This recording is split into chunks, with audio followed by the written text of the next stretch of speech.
नमस्कार सातारकर, कसे आहात? शुभ सकाळ. चला, आजच्या आपल्या दिवसाची सुरुवात ही छान अशा हेल्दी नाश्त्यानं करूयात म्हणलं. त्यानंतर मला एका ब्राईडला होम सर्व्हिस देण्यासाठी रहमतपूर पाडळी इथे जायचं होतं. पटपट देवपूजा वगैरे आवरली, माझं आवरलं आणि मी निघाले. आपल्या ड्रायव्हर दादाला म्हणजेच माझ्या भावाला फोन केला. भावाला म्हणलं सोड बाबा स्टँडवर. स्टँडवर जाताना कंगराळकरांची बिल्डिंग बघितली. हा हा, किती सुंदर बिल्डिंग झाली ना कंगराळकरांची. पटपट गेलो आणि स्टँडवर पोचलो. स्टँडवर लालपरी धरली. गर्दीच गर्दी. थोडा वेळ उभं राहून नंतर एक सीट भेटली. मग काय, मी कशी बशी गावाकडे पोचले. गावाकडे पोचल्याच्या नंतर गावचं वातावरण बघा.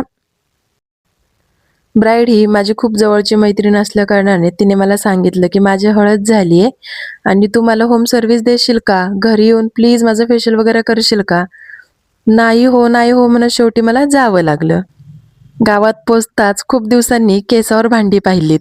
त्यानंतर जाऊ तिथे मावही पाहिली आणि शेवटी घरात पोचले. ह्या ब्लॉगचा अजून अर्धा पार्ट आहे, त्यातही खूप मज्जा आहे, खूप धमाल आहे.